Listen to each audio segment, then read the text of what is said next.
So, you wake up, middle of the night, you bolt in your bed, gasping for air, and you know that the oil refineries down the street have yet again released toxic air emissions.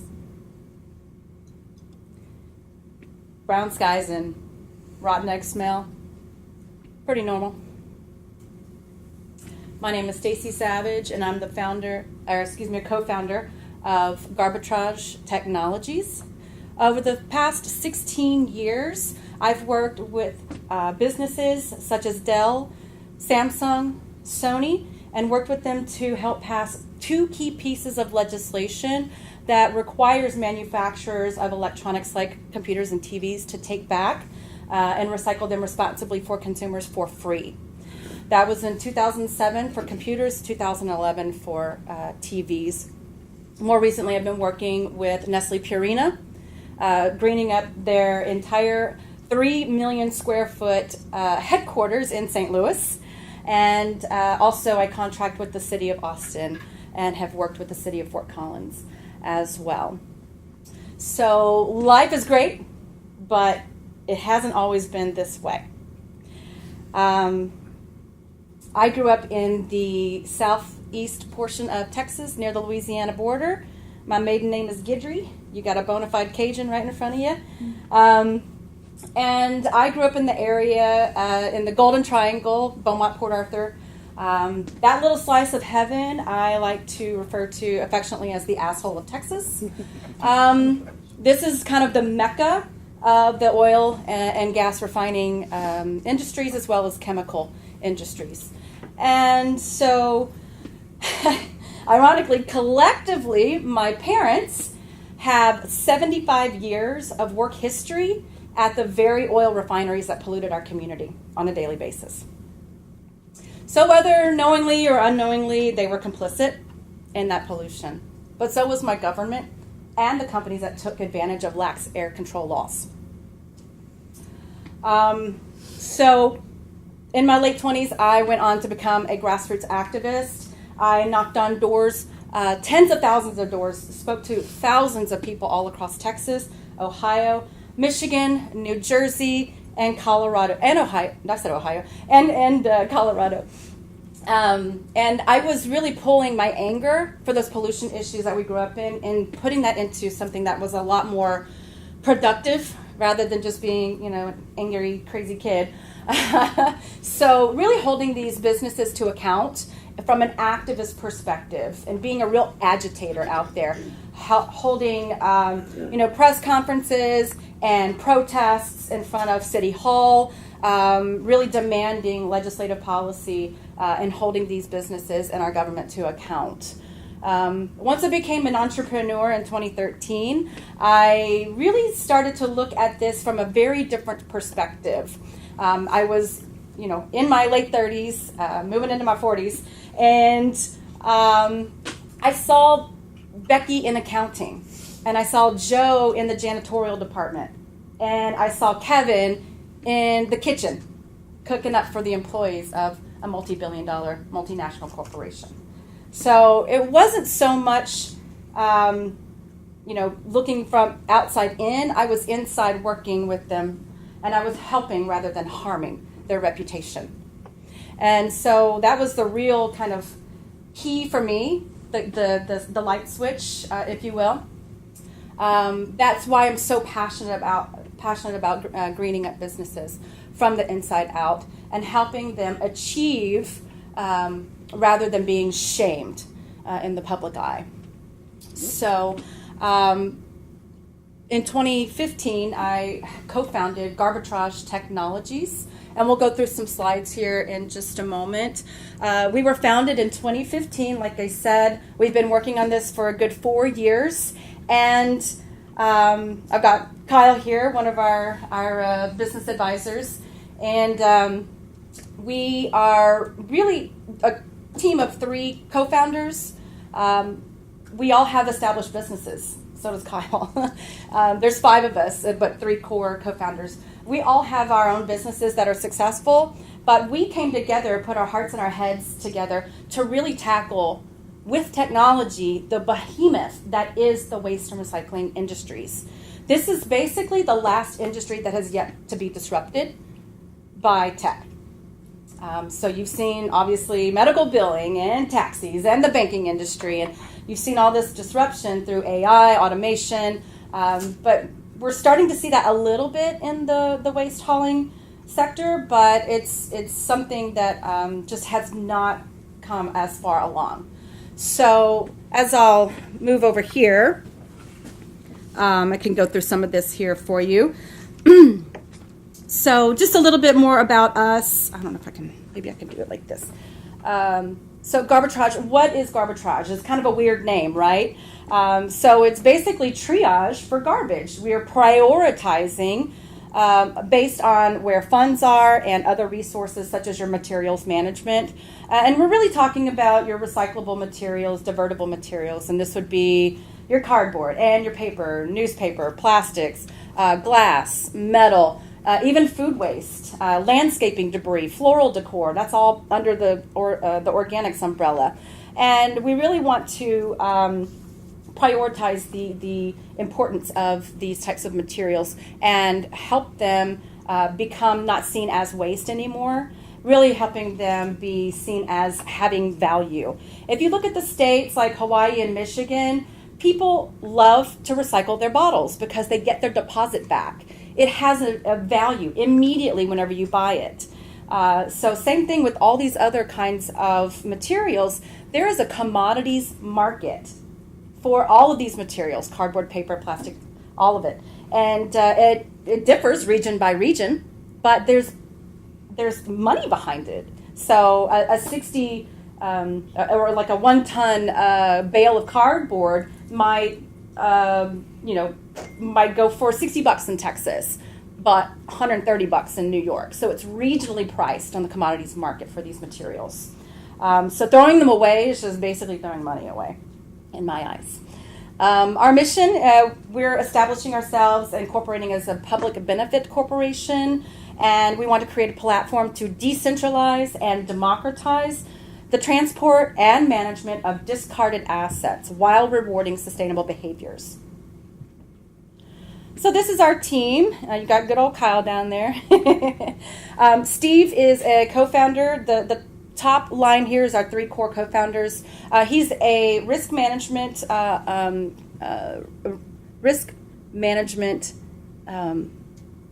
guy. I don't know how you say it. And then he also has his own business as a life coach and a business coach. And then in the middle here we have John Bush, who is a more of a permaculture designer. He's got a degree in marketing from SMU. He's a father of 4 and a military vet. And then you have me over here. I'm the COO, and I am a zero waste expert, media relations and policy advocate. I'm also a military vet. And he's a military vet too. Kim Hall is a technology partner with us, and Adam Levine. He runs the very popular Let's Talk Bitcoin podcast. These are some of our partners that we work with. We'll get to Collide Village here in a moment in the center there. But these are some really great business partners to have on our side. So let's talk about some numbers here. Really talking trash, what is zero waste? Well, the global definition is 90% or more waste diversion from our landfills and incinerators by 2040 or even sooner. And that's the global definition. We want to save on costs through materials reduction, reuse, recycling, donation, composting, etc. So businesses and governments all over the world, even college campuses, are going zero waste to save money. So a little bit about food waste. It's a little bit different from your other materials. About 40% of our waste stream here in the U.S. is actually food waste. When 1 in 6 Americans don't know where their next meal will come from, they're so food insecure. And that to me is a travesty. It is absolutely unacceptable, and we can do so much better. A lot of restaurateurs or people who have food permits don't understand that they're legally covered by federal legislation if they donate food within health department time and temperature codes. if they donate that food in good faith to feed hungry people in our community, they're covered under federal law. So food donation is going to be a big, big deal, and there are food recovery and rescue groups popping up all over. We have Keep Austin Fed here in Austin, and then we've got the Central Texas Food Bank, just to name a couple. So in 2015, the City of Austin did a citywide waste study and found that more than 80% of what could have been reduced, reused, or recycled was either landfilled or incinerated. Big old thumbs down.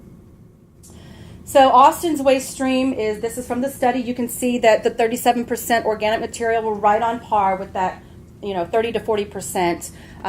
The only thing that was really hard to sort or that had to go to landfill was that 19% on the left.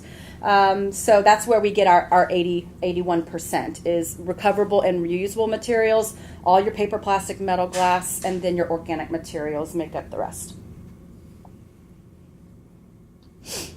So a little bit about our history as a company. In 2015, we founded the team, and we also had the opportunity to train some of the local elected officials in the city of Dallas on zero waste concepts and business operation efficiencies. In 2016, we worked through the Tech Wildcatters Accelerator and leveled up. That's in Dallas. 2017, we won a Dallas hackathon through Collide Village, which is through the City of Addison Economic Development Department. And so we were able to win the hackathon and also complete the accelerator as a team. In 2018, we have been running a free pilot program or a beta test for businesses that want to be involved on working with us to reduce their waste for increased profit, employee empowerment, deeper customer loyalty, and really gaining a green marketing edge. So some of the products and services that we have here, we are looking at really automating the discard, the asset management of our discards. We don't like to call them trash. It's not garbage.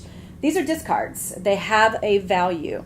So really changing the language around our waste stream. It's valuable materials. So we're developing a mobile app for data collection.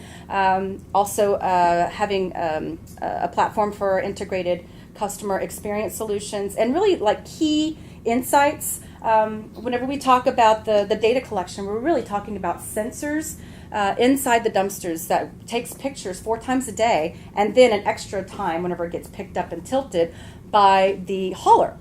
And we're able to sit back, look from a dashboard to see what's in your what's in your trash bin, the levels that are filling up, and actually what's composed of your landfill trash. So if I can see a bunch of cardboard boxes from my house in my PJ with my pretty little flip-flops or slippers on, then I can call you up and say, hey, somebody's not flattening their cardboard, first of all. Second of all, it's in the wrong bin. We need to do some more training. So we can additionally add those insights and KPIs to enable the company to do more green actions.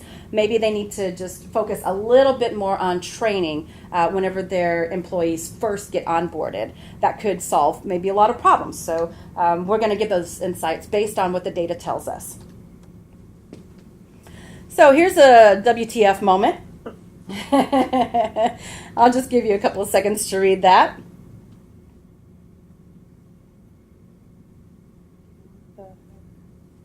Yeah, WTF, right? I mean, that's bad. And so a lot of times people don't recycle because they think that their materials that they are doing their due diligence, right? They roll it out on the curb. It's gonna be landfilled anyway. Why am I even doing this, right? Why are we even paying for this service if it's just going to go to the landfill anyway? And there have been exposés. This was one of them. And I have a feeling you might be able to guess which multinational landfill company this was. They did fess up to the city, said it was a mistake and oversight, that it wouldn't happen again. But this is the lack of transparency and tracking and trust within the hauler industry, a lot of times that business clients and residents feel. So we really want to shift that. So again, sensor monitoring inside the dumpsters so that we can track the fill levels and make sure that you're actually using what you're contracted to use. I just recently analyzed some information, some data that we collected from a bakery down in Kyle, and we found over the course of a month, 30 days worth of raw data that we gathered from our sensor photos, that they were only using 60% of their dumpster capacity. So we're renegotiating. They have signed over a letter of authorization to us as a company, and we're renegotiating their contract for them on their behalf. And we're going to help them discover cost savings. And so whenever we discover cost savings, if it's 10% or more, we're going to split that cost savings with the business for the year, 50-50. And that's how we've been able to bootstrap this entire movement. So again, we've got a cloud system and a dashboard, and we want to deliver accurate proof of recycling. So you'll hear in white papers that you read that there's a proof of this and the proof of concept, but we've really never seen proof of recycling. And so this is going to build that trust and transparency in between the business and hauler relationships, the residential and hauler relationships, and really provide that trust.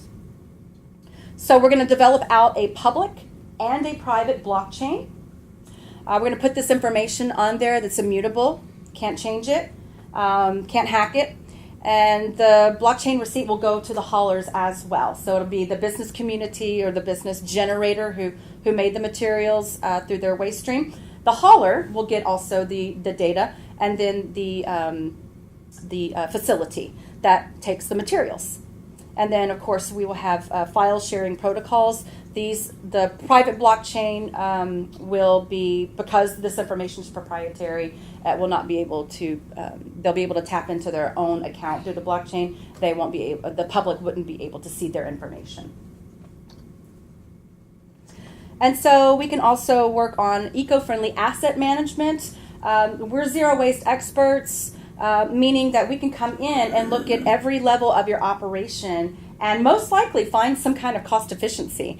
So right-sizing those contracts for optimization, really achieving a zero-waste facility certification. There are certification programs out there where you can, give all your paperwork to them. They'll analyze it, and if you meet that 90% waste diversion goal or more, then you get your zero waste certification. That's a huge green marketing opportunity.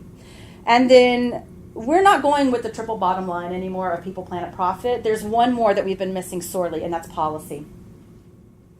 Policy has got to change, and businesses can help lead the way. They already are.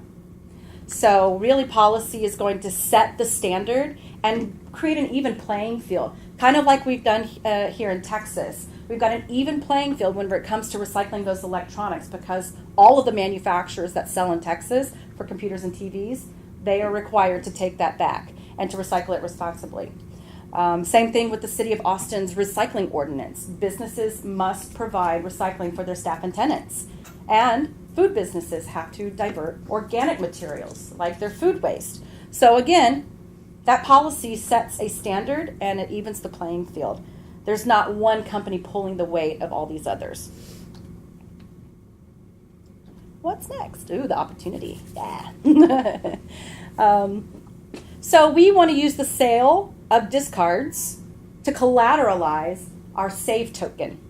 This is a utility token that could be used for products and services or converted into fiat dollars. And the proof of concept, so it's going to be an ERC20 utility token, and it's going to be running on the Ethereum blockchain. So the total addressable market for waste in the U.S. is $67 billion, and that is residential and government, municipal collections, as well as business. The target market for us is $21 billion. That would be just businesses, non-residential collection. So there are 12 market categories. We named a couple like, paper and plastic, glass, metal, cardboard, but there's also a couple of others like ceramic and wood and chemicals as well. So there's a lot more materials that we can address, not just in the municipal waste stream or a business waste stream. We can really get with like industrial waste streams as well and keep those highly toxic materials out of landfills. So how much is that cardboard worth? On here, this is something that I pulled from a waste trade organization magazine. And corrugated cardboard, about this time last year, was $170 a ton in New York. That equals to about 60,000 pounds a month that they were generating. That's 30 tons. Multiply that by 170, you get $5,100 a month in savings, $61,200 a year. Of course, the per ton pricing of these materials depend on the quality, so they can't be contaminated. So that's why clean streams and keeping everything very separate. No banana peels in the recycle bin, please. It depends on the quality of the waste, the material stream that the processors can remanufacture, and then where you are regionally. Like I said, New York, $170 a ton for cardboard. Texas, $60. And being as close as you can be to the facilities that actually take them, because transportation is a lot of times where you lose a lot of your profit. So one thing that we really don't address is creating domestic markets. We have been sending all of our materials for decades to China. China has recently said no more, and they are not accepting materials that have higher than a 0.5% contamination rate per cargo load. That is a really stringent standard that is very difficult to attain. So if those cargo loads don't meet that standard, they get shipped back to their home ports. And because in America we really haven't built out or invested in our own infrastructure to have robust facilities and composting facilities and pulling in the donations and the reuse and everything that's not landfill. We have not invested in that. We have not invested in the jobs that come with that as well. So the materials that are coming back are unfortunately being burned or they're being buried. So the EPA says per 10,000 tons of discards, landfilling only creates 1 job, composting creates 4 jobs, recycling 10, and reuse between 75 and 250 jobs. So really want to take this to an economic standpoint. We are losing jobs whenever we trash our materials. So this is Wally. This is our prototype for the mobile app and our sensor. And then you'll see the prototype in the actual waste bin there. The discard bin. And so this is what won us a coveted spot of 1 of 3 in the Addison Collide Village Hackathon. And that allowed us to go through the Business Accelerator program, which was pretty grueling. So this is kind of hard to see. I don't know if you can see that, but this is just a couple of case studies that we've done. You'll see on the top there was a business that we serviced. They had 3 containers. All of them were 3 cubic yards apiece. That's 9 cubic yards per week that they had capacity on their property. They were only using about 50% of their stream because half of it was cardboard. So we pulled out half the materials were cardboard. So we found a buyer for that for them, got them a little cash there, and then we reworked that contract, saved them even more, and we still have the 9 cubic yards, but now they're only getting 3 pickups a week instead of 5, and we were able to reduce their bill from $4,200 a month to $840 a month. That is a huge cost savings through the year. Same thing with the second case study here. It was a very tiny office park, maybe 8 building or like 8 offices. The legal office. Yeah, the legal office. And I tell you, there was a bag, like literally a bag of trash in the dumpster like a week. It was sad. We were just like, what are you guys doing? And so we reworked that contract with them, and we were like, you don't need this much. You need not one haul a week. You need one haul a month. So we were able to save them $400 a month on their bill. So cha-ching! This is just one of the checks that were written out to us from one of the businesses that we helped. One of the first dollars that we made as a company. So we do have a white paper on our website, Garbitrage.tech, if you'd like to check that out. And our product roadmap, where we're at, we're continuing to do that pilot program. Businesses are allowed to participate for free. We'll come and put a sensor in your dumpster, and we'll monitor that for free for a month. And then we'll provide you with the data. All that data is yours. And then we're able to, once you sign over a letter of authorization and a non-disclosure agreement to protect our tech, then we're able to go to bat for you and make sure that we're finding you the absolute best deal that we can find with either your current hauler, or we put a bid out and find somebody else who can do a better job for a cheaper price. So our next move is to, once we're incorporated, is to do crowdfunding and traditional fundraising methods. Really work on building out our CRM. We want to use the funds that we do raise through our fundraising efforts to hire our tech team and our UX designer. And we are looking probably in phase 3 to do a patent on our new sensor tech. So this is going to be kind of more like 4.0 for our sensor tech. So again, let's go back to the utility token. That is a utility token that can be used within our ecosystem. This is something, so let's say that you've got a fleet of hauling trucks and you want to convert them from diesel to natural gas. Well, if you've got enough credit tokens because you've recycled and all of those materials that went to the proper place for recycling, and that was verified through the blockchain transaction, it was came to a consensus that, yep, it went to the right spot. Everybody gets rewarded up the chain. The processor, the hauler, the waste generator, the materials generator, the business.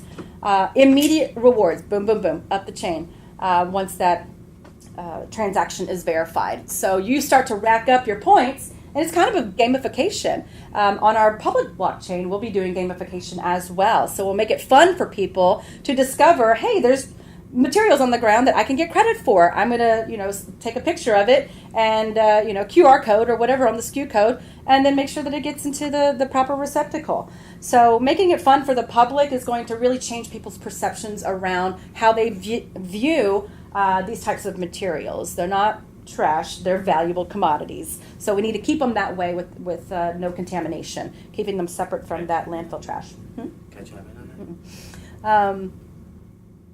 So So this is our crypto guy. So well, I was going to bring up the whole trash to bringing money back in.